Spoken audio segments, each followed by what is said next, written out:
Let's get this party started. Happy Monday, everybody. My name's Mike Tischer. Yeah, this is the CMC Quick Start Seminar Series with focus on trip planning and navigation. Thank you all for joining. We have a terrific talk today. It's getting better every month, I promise you guys. But before we get to today's talk, I just wanted to do a couple of announcements of what's coming up and what's in the works, and give you a little bit of an outlook in 2020 for 2021. So tonight, as you are all aware of course, we have the Planning a Transect Hike by India Wood. And as I said, this is going to be really good.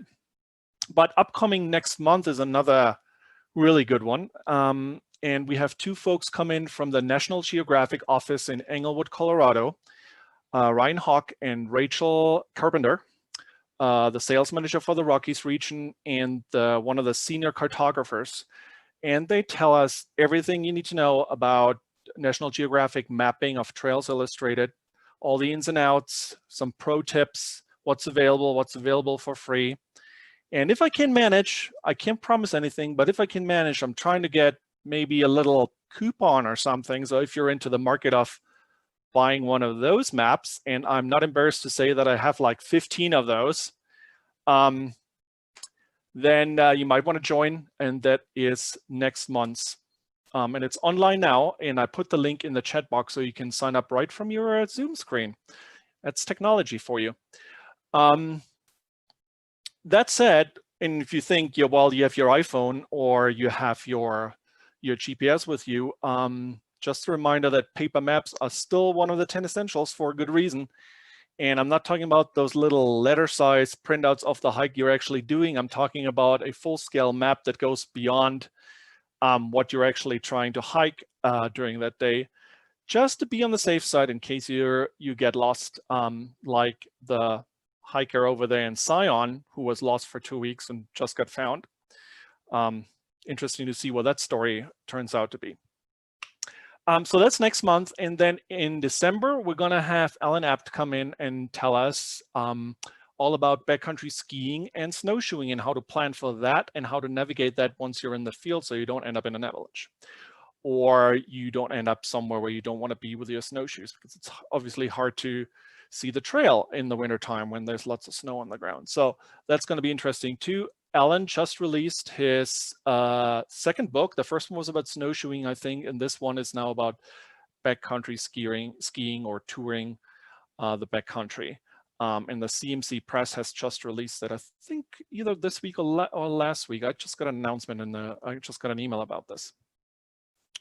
And then for 2021, we'll continue this monthly series. And some of you may know that besides the navigation and trip planning QSS, we also have a general QSS that talks about other topics like best gear or what to bring to eat in the backcountry.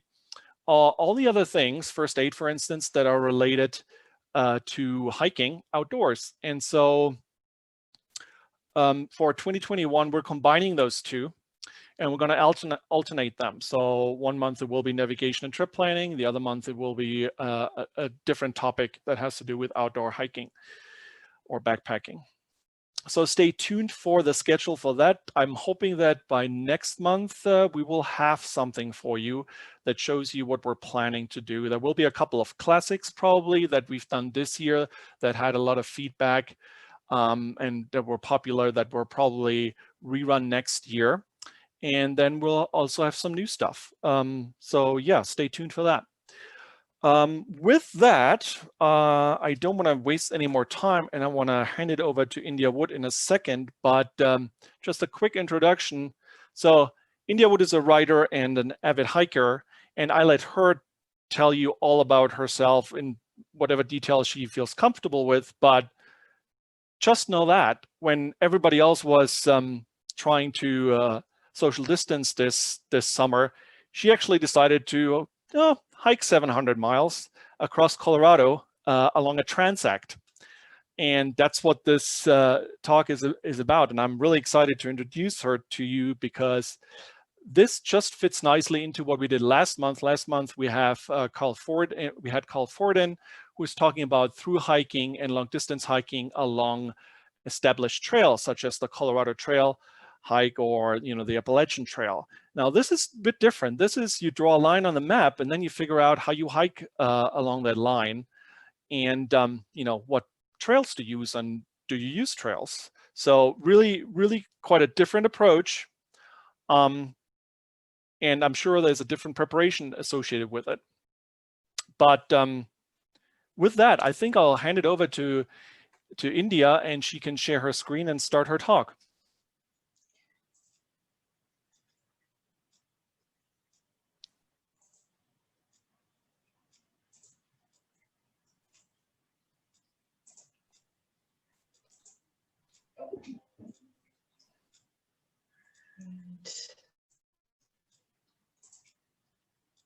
All right, is that all set up, Mike? Yes, looks great. Fantastic. Well, thank you all for joining me tonight, and thank you to the Colorado Mountain Club for hosting this talk, and for Mike Tischer for giving me some guidance on how this might best work. I'm going to talk for about half an hour, and any questions you have, I guess, get them in the comments, and then Mike's going to go through them for me, and I'll answer any and all questions at the end. I never thought I'd do a hike like this. Here's the route I did. The yellow line is the transect line from the southeast corner to the northwest corner. A year ago, I had never hiked farther than 8 miles, and I had not done a lot of backpacking. I'd done a lot of car camping, but somehow 5 years ago, I drew this line across a map in our bathroom, because our bathroom is full of maps. And I thought, man, wouldn't that be cool to hike that line? It seemed as abstract as deciding to, canoe across the Atlantic Ocean or something. But this last January, I decided that I would do it and I'd get in shape for it. So I'm going to tell you about how I prepared, what the trip stats were, how you could choose a transect line and create your own hiking route, and really important considerations for your route, campsites, water, and private land. And these are going to be different considerations than what you would have, say, for doing the Colorado Trail or the Appalachian Trail, because there is no guidebook. You're going to make your own guidebook and figure out your own maps and routes and everything, which is, to me, the fun of it. And the community that you create along the way is going to be one of the great joys, and also is really essential. And I'll conclude with 8 things that you definitely should remember. So in brief, my hike this last summer, it was 732 miles, about 50,000 vertical feet. Started planning it January 30th. And I began my expedition May 11th. This was a couple days after Boulder's stay-at-home order for COVID was lifted. And well, I figured social distancing would be pretty good along that diagonal, because there are very few towns. And I saw almost no hikers except for a little stretch in the mountains. So it took me 100 days, May 11th to August 18th, 65 days of hiking with 35 days of planning sprinkled in there, including 4 5-day planning periods that I really needed to plan the next segment. It takes a lot to figure out where you're going to go and where you're going to get the resources you need. And as you can see, the places I slept and what I walked on varied quite a lot. This wasn't all tents. I slept in my car, in motels, and in friends' places. I actually hiked almost half the time on dirt roads. And you just have to think of dirt roads as being extra wide hiking trails. There actually isn't much traffic on most dirt roads in this state. And then I also hiked on paved roads, trails, and ranch tracks, and was solo for about 2/3 of the time. So how do you get a 54-year-old woman to be able to do this? who has never hiked further than 8 miles. I'd taken wilderness first aid at the Colorado Mountain Club. I'd done a lot of car camping, and my brother thought I was insane. He said, India, there's no way you can do this. You're going to need a support vehicle and, you know, all this stuff. And since my brother said I couldn't do it, I figured I had to do it. So in late January, I began endurance training. I actually hired a coach because I really had no idea how to do it. My husband is an ultra marathoner, and my daughter Charlie does Everesting on bicycles. So they totally know about this stuff, but I don't. So anyway, I hired my trainer and began training with the goal of carrying a 30-pound pack 15 miles a day. I took some more classes, including backcountry navigation with the CMC. Yeah, the CMC is just a great resource if you're not familiar with it. Watched a seminar on through hike planning. And since the wilderness trekking school wasn't going on because of COVID, I studiously read the manual, and it was so helpful. And of course, 98.6, The Art of Keeping Your Ass Alive, is a great book. So how do you choose a transect line? I mean, it's infinite possibilities. For me, I love Colorado. I was born and raised here. My parents are photographers. My mother was a writer, and they did 2 books on Colorado. And so I grew up traveling all over the state. I've done a lot of car camping around the state. And I was just so curious, you know, what does the state really look like along an arbitrary line going diagonally from southeast to northwest? You know, I didn't want to just go to the pretty tourist places. I wanted to see the whole thing. So I started planning in late January, and I used the CMC's rule of you can estimate going about 2 miles an hour during the day and add an hour for every 1,000 feet you go up. And I found that rule worked great, but also added an hour for breaks for me each day, you know, lunch and a couple of snack breaks. I found that I could generally hike 6 days a week, but after a few weeks, I needed a 5-day break for major planning, for scouting, for resupplying food, you know, fixing and getting new equipment. So this schedule worked out quite well for me. For you might want to do something different, but this gives you a starting vision. And again, you could do a much shorter route too. Here are some ideas, some grand ideas that I happily drew lines for. Here's my transect line that I drew almost a year ago. Or you could do the swine route, the southwest northeast route up this way, which looks pretty interesting. Or you could do the western Colorado line this way if you're really in love with canyons and plateaus. Or if you're curious about the Front Range urban corridor, you know, go from Fort Collins all the way to Fountain. Now, this is just for one state. You could do them in any other state or across the country or another country, but these are some examples. Now, I love maps, obviously. I have them all over the house. They decorate my bathroom. And I have found in using GPSs and computers that there's a certain amount of grief involved in using software and figuring it out. And you can only see so much. And I happen to have a pool table, which we do play pool on, but it's a wonderful space for laying out maps. And I went to the BLM office down in Golden, and they had these 1 to 100,000 scale surface management maps. And these are great for planning a transect. They're available for the entire United States.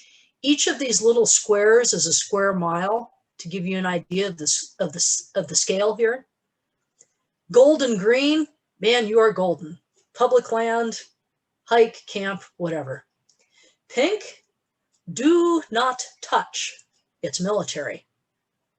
White is private land. You're going to need permission to walk across it. Of course, you can walk on all the county roads you want through private land. And then there's the blue land, which in Colorado is actually mostly private lease and not accessible to you. There are some exceptions to this, you know, of course, state parks, state wildlife areas, if you have the right licenses. So these big maps give you the opportunity to look at, okay, here's my transect line that I transcribed from this map onto these higher resolution maps. And then I could begin to plan my route. Of course, you're going to notice that I think diagonal transects, not east-west or north-south, are far more interesting, because when you do a diagonal transect, you have to keep picking your route because we are such a right-angled civilization.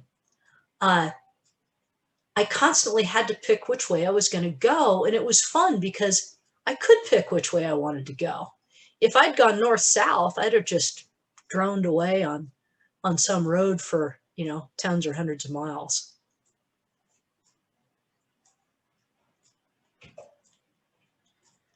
All right, so these cows, I put them up as an example of route selection. They seemed pretty random about it, and I encourage you not to be random about it. They're really nice cows, though. I met a lot of cows.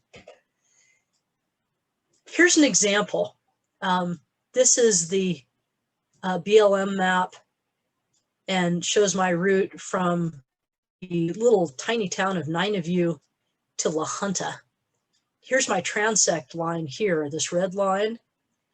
And boy, this was really tough to figure out a route because there are very few roads. These maps do have little red lines on them indicating roads, but unfortunately on the BLM maps, it doesn't really tell you whether the road is a county road and you can walk on it or it's just a little private road. So you got to get a different map to show that. But you can see here, I took county roads all along through here, and we actually ended up in talking with a rancher who let us camp here. We met up with them at the ranch house and chatted with them a while. They were so nice, and they had a marvelous old retired horse who took quite a shine to my daughter. But anyway, they came and visited us at our campsite that night, and they said, hey, you know, you showed me the map of where you're going, and you can just cut straight across because that's our hayfields. And I was like, hallelujah, I can save 4 miles there. And it was beautiful. This is the Picket Wire River, or Purgatory River right here.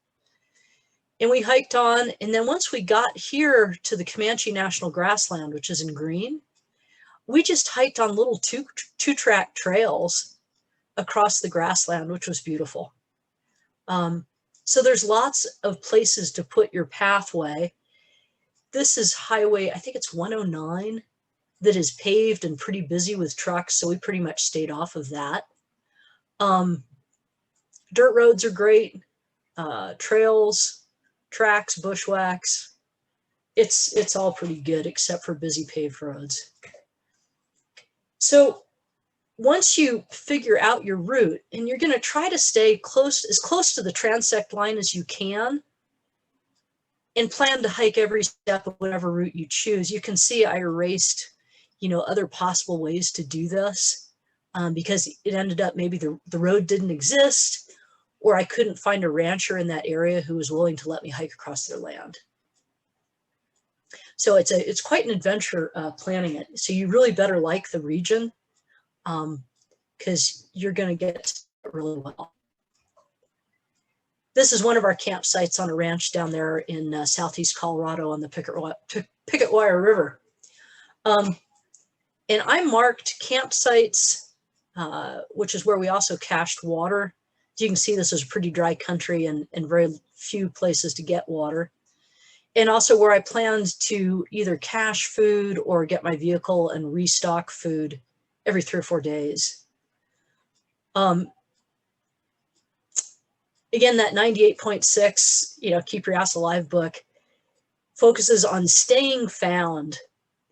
That is really important. Don't pick a route that is really remote and you don't have any backup to come save your ass. So I stayed fairly conservative on my routes for this summer, particularly with COVID and emergency services being limited. It's probably why I ended up taking so many roads. I could have done more bushwhacking backcountry, but I just didn't want to burden emergency services. So you've got this route planned on your map, and you think, oh, that looks great. Well, you better check it because there's always surprises. A road may no longer exist. A trail may not be maintained and look like a hurdling obstacle course. So check mainly by scouting your route. Drive as much of it as you can or nearby. Talk to local people. They are your best resource, especially land agency people, the Forest Service, the Bureau of Land Management, and Colorado Parks and Wildlife. They're there to help crazy folks like us. And they think it's fun too. And here's some mapping resources that I've found to be particularly good. Benchmark Maps is awesome for roads. I found them to be very accurate, and if there was a road on Benchmark, it was generally there and accessible. Satellite imagery is pretty good for checking, GPS maps, but again, talking with people is better. The National Geographic trail maps,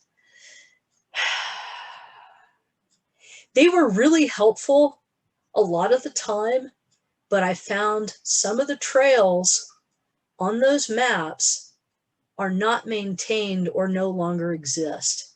So you've got to confirm it. Generally, where the trail is accurate, but as to whether that trail is really there, you got to confirm it if it's not something that's frequently used.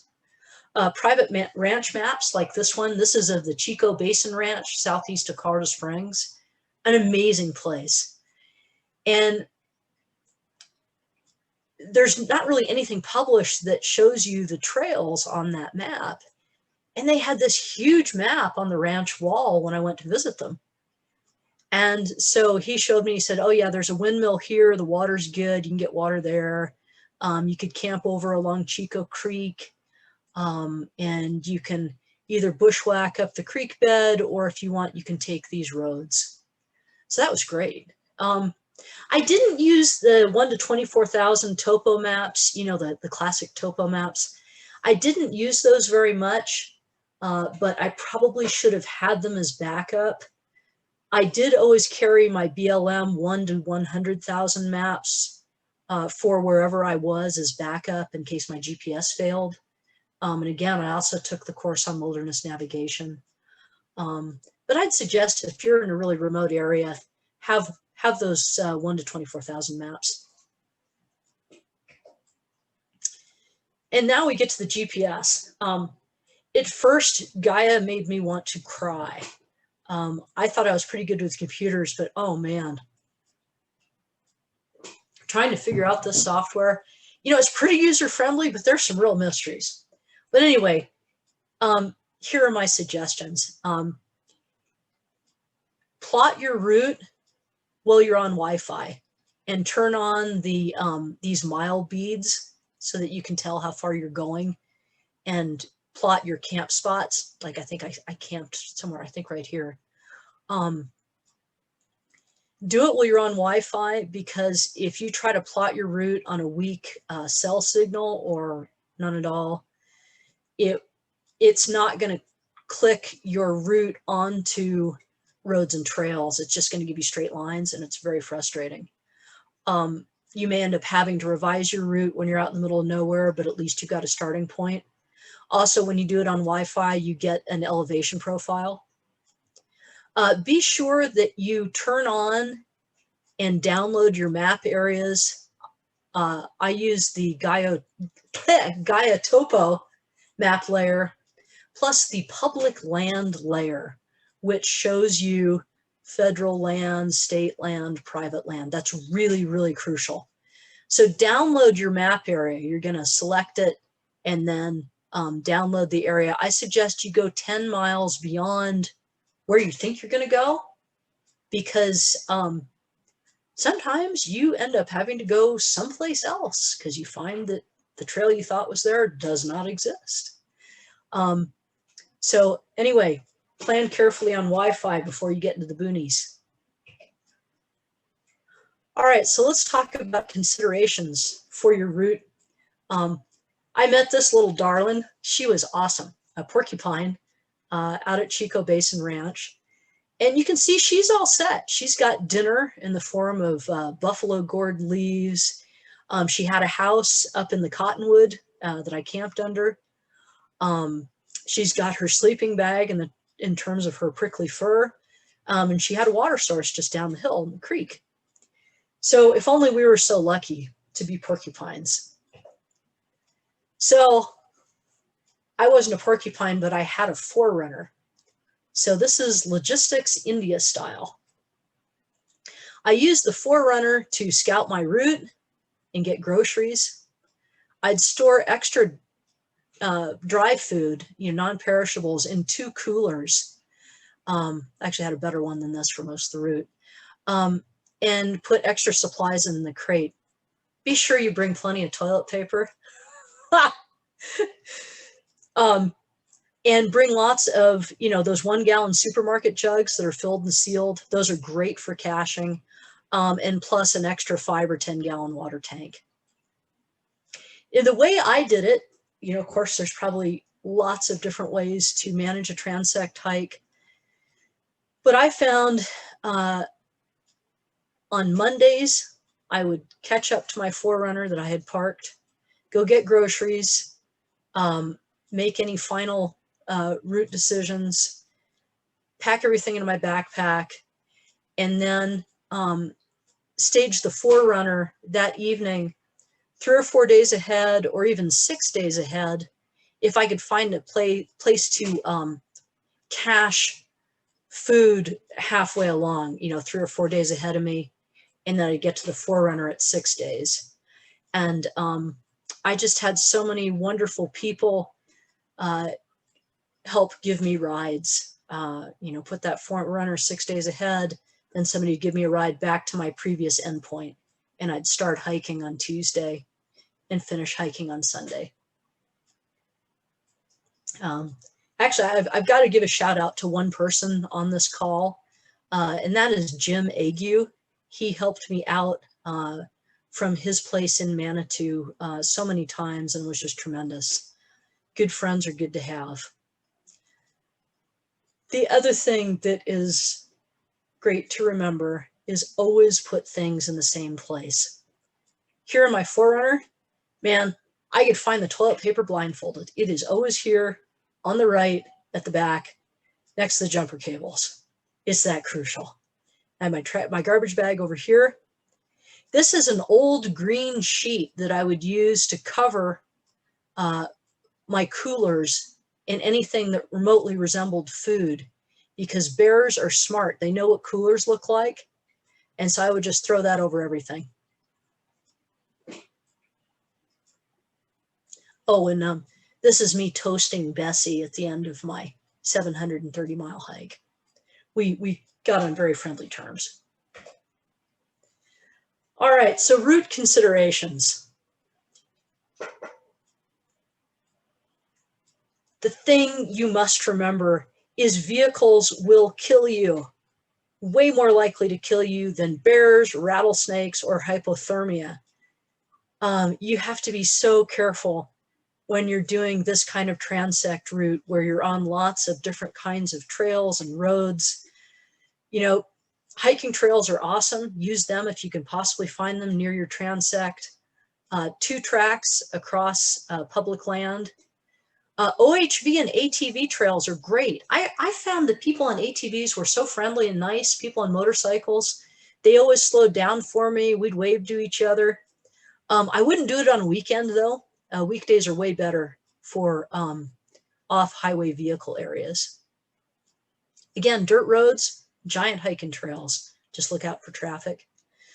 Bushwhacking can be good if it's not too rugged. But I ended up hiking paved roads, I think, for like 10 days total. across the whole route. If you can avoid paved roads, do it, because the paved roads are really hard on your legs, and people drive like a bat out of hell, and just stay walking against traffic. Walk on the left side of the road with your right foot on the white line. Make eye contact with every car that's headed toward you. Well, of course, with the driver, not with the car.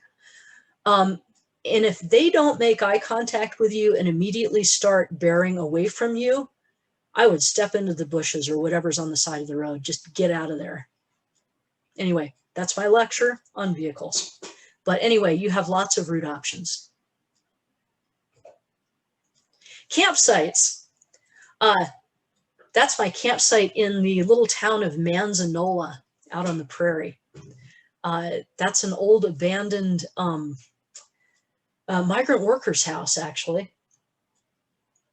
But the woman who owned the local general store owns that property and gave me permission to camp there.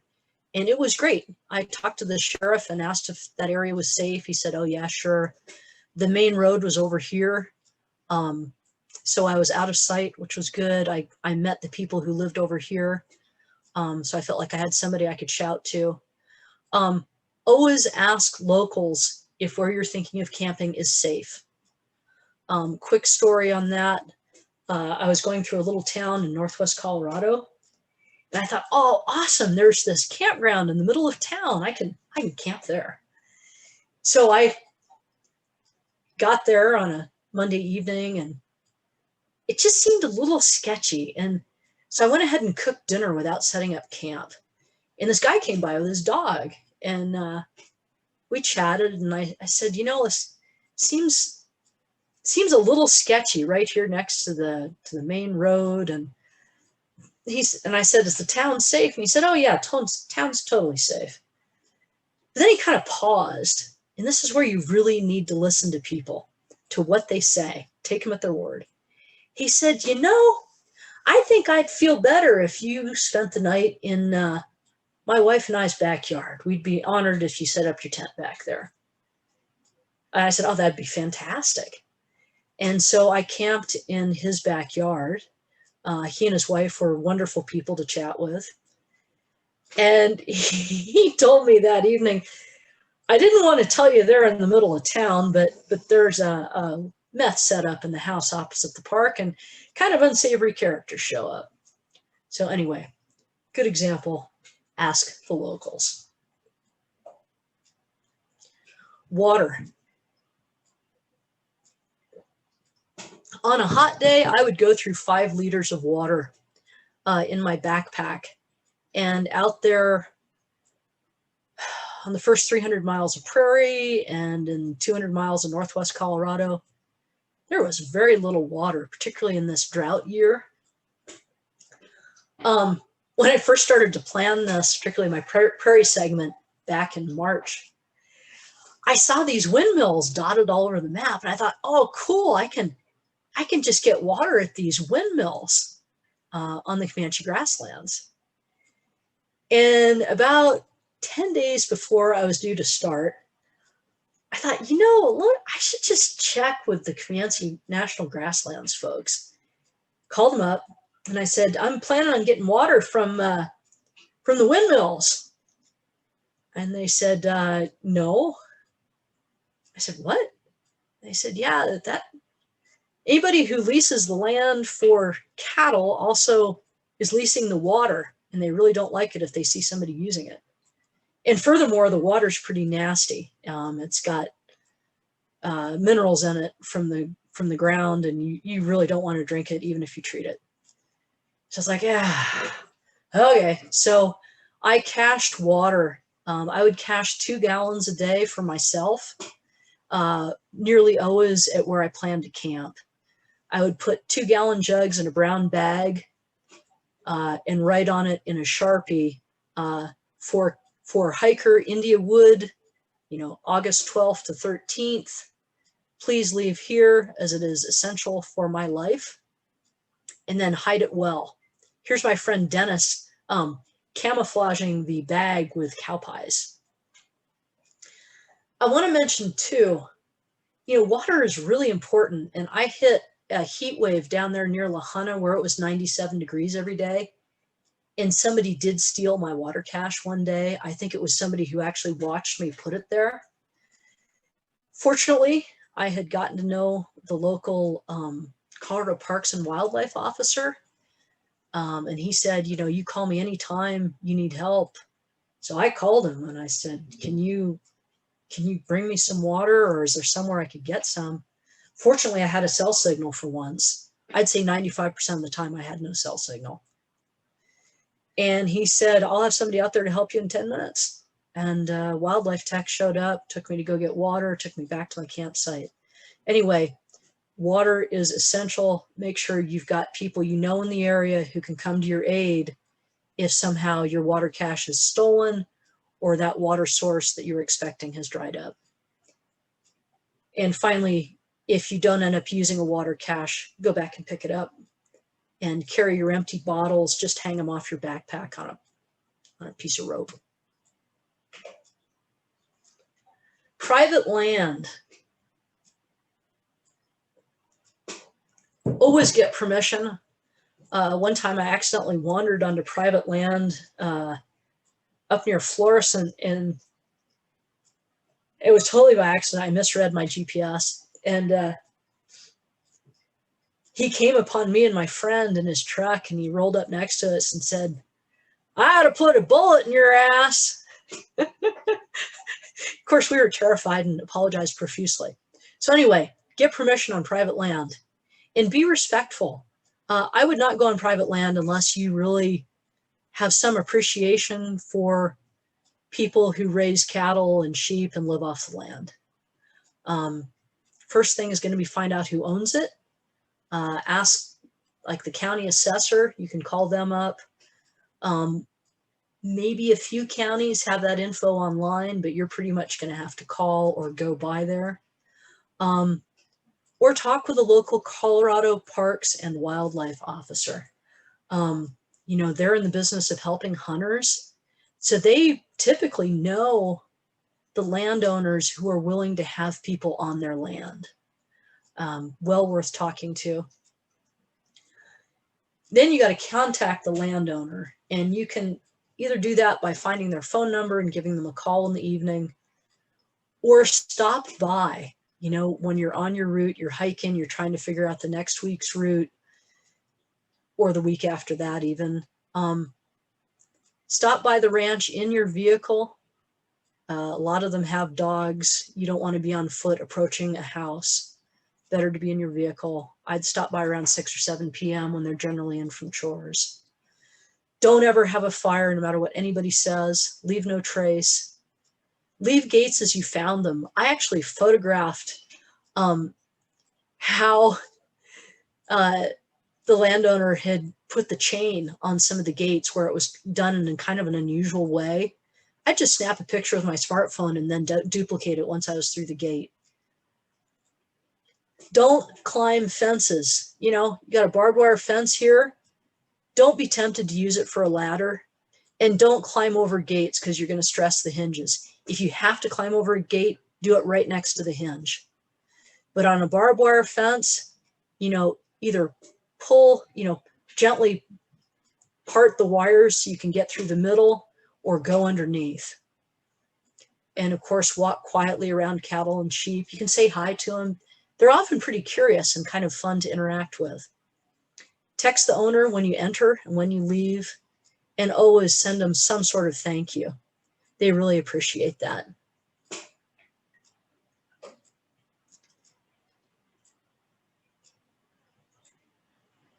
Community. You're going to create your community along the way with this transect hike. I sure did. This is me, my good friend Dennis, who hiked with me the first 4 days out of the southeast corner of the state. And this is part of the Kelly family. They have a ranch down there, and they were so helpful. Cletus Kelly was like my Gandalf figure, giving me confidence and helping me out. He even called me every few weeks along my entire hike to make sure I was doing okay. you meet just amazing people. This person at Trappers Lake Lodge in the Flat Tops, she ended up being the grandniece of one of my family's dearest friends. And her family now owns Trappers Lake Lodge, and she was tremendously helpful. So start with anybody you know in the area, agency staff, people with your interests. Maybe you're a birder. Get hold of the local birding club, or the local history museum, if you like history. Any connection you can find that will have you talking with local people. Even people working at local shops.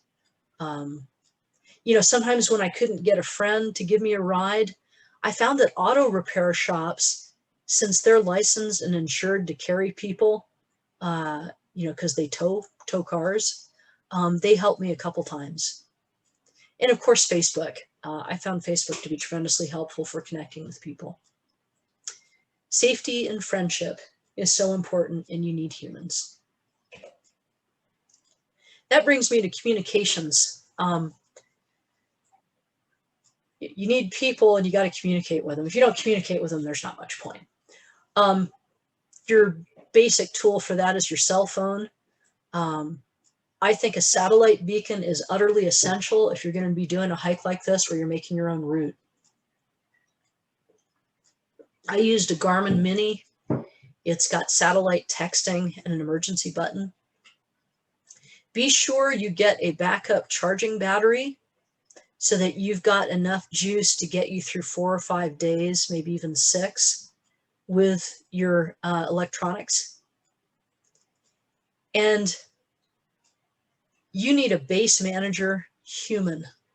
You need somebody that you're going to text every day, actually twice a day. And I texted my husband, Paul. I think he's on this presentation tonight, so thank you, Paul. I would text him in the morning saying, hey, I'm headed out hiking and my destination is X. Then in the evening, I would text him my location with the Garmin and say, hey, I've gotten here, I'm camping here, I'm fine. And that was great. It was made me feel much safer. And he knew that if he didn't hear from me the next morning, he knew roughly where I was. And I could ask him for help. You know, in one case, I had an encounter with a bear, couldn't camp where I expected to. There was no place else to camp. And I texted him and he got me a motel room late at night. So anyway, base managers are crucial. Make a written plan for each of your segments. So I just made a Microsoft Word document for each of my segments. You know, one was the southeast corner to Lahana, 150 miles. And I listed where I planned to camp each night, the ranchers I had contacts with, the name of the Parks and Wildlife officer, anybody I had a connection with, so that my husband, the base manager, could call them if I went missing. Yeah, that written plan is just great to do. And it makes you think through where the heck you're going. And I would also put on there the phone numbers for the local sheriff and landowners. Now, you're going to have a lot of people helping you, particularly if you do a long route. And I had these postcards. My daughter, Charlie, designed this expedition logo for the Friends of India's Diagonal Expedition, Colorado, Fighty Co. And I had these printed on postcards, and on the other side, I had my contact information. And I would hand a postcard to anybody who helped me in any way with advice, maybe a peach along the road, or a place to stop and have lunch on their porch. And it was such a nice way to thank people and make a small connection. So if there's any way you can come up with some sort of fun postcard, I highly recommend it. Other communications, you know, I kept a journal so that I could write what I'd seen and experienced each day, how I was feeling, little adventures. I did carry a camera, a Panasonic Lumix. It has a really good lens for photographing wildlife and weighs, I think it's like 10 ounces. I did regular posts on Facebook. That was a great way to keep people involved with my trek. And I think the people who volunteered to help me were really inspired by my Facebook posts. And finally, under communications, I'm going to mention something a little weird, which is that clothing communicates. The way you dress can help you communicate your intentions and who you are. In my case, as a 54-year-old woman, I wanted to look like I meant business. And I also didn't want to look completely like a thru hiker. So I wore long pants, these Eddie Bauer expedition pants, and a long sleeve shirt that was breathable, synthetic, with a t-shirt underneath. And I actually wore a scarf as well around my face to keep the sun off. And I think that really communicated that I meant business, that I wasn't interested in hanky-panky. I guess I have a little bit of an aversion to tight-fitting clothing. But, you know, wear whatever suits you. But just know that that's part of your communication plan. So finally, I want to conclude with 8 things that I really think are most important for you to remember as you embark on something like this. Most importantly, focus on enjoyment. Focus on the butterfly that lands on the top of your hiking pole and rides with you for 10 minutes. Be in the moment. Don't be thinking all the time about, oh, I got to get to my campsite. Oh, I'm going to get to my campsite. Just absorb where you are, because that's the whole point of a transect, is to be there. Know that your friends are going to be happy to help you with this adventure of a lifetime. Get super fit before you start. That way you're not going to get hurt. You'll be able to do the whole thing. Minimize risk as much as you can about being assaulted. You know, as a woman, I worried about it a lot initially. You know, I just like lie there in my tent, terrified that somebody was going to show up. But I realized, you know, you mitigate risk as much as you can. I carried a can of mace on my backpack, shoulder harness. You know, everybody knew where I was. I knew people nearby that I could contact if something was going on. I'd spoken with people about where I was going and made sure there was nothing weird going on in that area. So, you know, don't stress out about assault if you're a woman. You can mitigate risk and just get on with it. Ursacks. Oh man, I saw more ursacks. Well, I guess I didn't really see them, but I heard from friends. Not many people know how to hang them properly and knot them properly. Watch the videos. I got this awesome Z-Packs tent, and I think I watched the video probably 5 times to make sure I knew how to set it up correctly.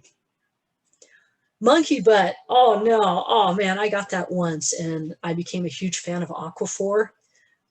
When your genitals are red hot and irritated, you cannot hike. You slap some of that Aquaphor on yourself every morning on your genitals, and you are good to go. Number 7. As I mentioned before, just because a trail's on the map does not mean that equals it exists. Double check. And lastly, and very important, stay found. So I'll take questions next. And, you know, if any of you want to contact me with questions, I'll eventually have a book out about my hike. And if you'd like me to come speak any place, give me a holler. Thanks, India. This was great. Thanks for sharing your experience. I think it was very inspirational. Folks, if you guys have any questions, let us know in the chat. I'm going to start out with one that I had while I was listening to you now, and that is that, you know, you mentioned you have those different areas in Colorado that you were that you obviously hiked through. You have the plains, you have the mountains, and then you have the canyons on the other side.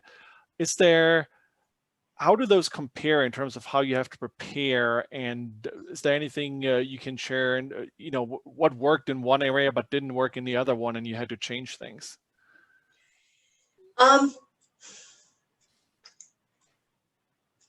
The prairie does not have a lot of federal land. It's mostly private land, so that takes a lot of planning, particularly going through farming areas. It's harder to find a place to camp. In the mountains, you have a lot of Forest Service land and BLM land, so it's fairly easy to find a camping spot. Northwest Colorado, the sagebrush steppe, from kind of Maybell northwest for about 150 miles. Again, that's a lot of private ranch land, fair amount of BLM too. So a lot of it depends on land ownership patterns, water availability, whether there's trails. I mean, it was great in the Central Mountains to have actual hiking trails. People's friendliness changed a lot. On the prairie, I'd be hiking along, going along, and I'd hear a truck coming up. They'd roll up next to me, and the window'd come down on some truck, and they'd go, "What are you doing out here?" But then we'd chat, and they'd have some good advice, or give me a bottle of water, or all kinds of help. In the mountains, nobody stopped. And up in Northwest Colorado, which is really remote, they wouldn't even ask what I was doing. They'd be like, "Do you need some help?" So, it's just differing degrees of friendliness and orientation to hikers. Great. And I guess the weather changed too, right? Between all those zones. Yeah, and let me say, this was a year of terrible drought, so I had very little rain and storms to contend with. I had one horrible stormy night that about made me think I was going to die, but it was fine. But I think if I had done this in a wet year, it might have been more challenging. Yeah, that makes sense. All right, folks, any other questions? I think you stumped everybody. Everybody's still listening. I still have all the full participation here, but everybody's probably just in awe of like what you did this whole summer. Whereas, for me, I was sitting at home. I think this summer I was maybe hiking 70 miles total, not 700. Yeah. Do any women in the audience have particular questions about distance hiking as a woman? And you can unmute your mic if you want and ask to that. I think we have a small enough group to do that. I think it's unmuted. No, yours is, but other folks, I mean. Oh, yeah. Can everybody hear me? Oh, what did I wear for footwear? Good question. I wore Salomon trail shoes. I think the pretty universal advice not to wear hiking boots is quite sound. They were, they weren't lightweight running shoes. They were trail shoes. But I found those Salomons worked great. And you would wear them no matter what area you were in? Mountains as well as the plains? Pretty much. The rattlesnake population varies across Colorado. And at first I was terrified of rattlesnakes, starting off in that southeast corner that's just legendary rattler country. I want my money back though, because I did not see a live rattlesnake my entire trip. Saw him as roadkill. Wow, that's kind of weird. Yeah. I did wear gaiters when I was hiking across the prairie. If there wasn't a track or something, just because of the rattlesnakes. I see Jim's question. Do I want to get back out there? Oh, absolutely. I mean, I'm still hiking and staying in shape here in Boulder at home. But I'd love to do another hike next spring or summer. Gonna need to avoid all the wildfire areas. Yeah, and timing is an important consideration. I didn't really talk about that. since I'm so familiar with Colorado, you know, I've car camped in 60 different places before this hike, traveled all over the place. I knew the season considerations. I didn't want to be in Northwest Colorado in May, June, and early July because of the gnats. They are horrendous. I didn't want to be in Southeast Colorado much later than early June because of the heat. Couldn't be in the mountains early on because of the snow. And my timing worked out great, even with the wildfires. I finished August 18th, right when they started up. What was the other question that just got asked? Water crossings. Did you have to deal with any water crossings? You know, very few. The river basins were amazing, and that was a major feature to me. You know, first I hit the Cimarron River in the very corner, then the picket wire, which we did cross on foot, but that was only about 6 inches deep. And then I didn't hit another river until the Arkansas, 100 miles later. There were bridges there. I crossed a few creeks, you know, of course, actually quite a few creeks in the mountains, but there was usually some sort of wooden bridge or log. If I had to cross on foot, I would take my boots and socks off and go through that way. I didn't want to have wet feet. Right. Another one from Jillian. How did you decide which Colorado transect hike to do? How much did you know about the land, about your line before you drew it? Southeast and Northwest Colorado are some of my favorite parts of the world, actually. Nobody goes there. There's tons of wildlife. It's so different. I mean, Southeast Colorado is not just prairie. There are these incredible forests of cholla cactus. There's the big picket wire canyon. And then in Northwest Colorado, you have these big sandstone buttes and canyons, tons of wildlife. So I wanted to do a diagonal, and that diagonal appealed to me because I knew people in each of those corners, not so much the southwest corner down around Durango, and not so much up there toward Sterling. Cool. But I did know a fair amount about that whole area. You know, I hadn't driven that exact line, but I kind of knew what the country looked like. Nice. Well, we're coming up to the hour. If nobody else has any other questions, I would say, well, thanks again, India. This was really great. Thanks for sharing. Thanks for your experience. Also, thanks to Paul and Jim, who made it possible, who are on this call. Thank you, guys. Without you, we wouldn't have that here. So thanks. And I'm sure if folks have additional questions, they can reach you through the contact information that you provided. And I'm sure everybody is now really looking forward to the book, so you better start writing. I have. Good. All right. Thank you so much for joining me tonight. It was really fun to talk about this.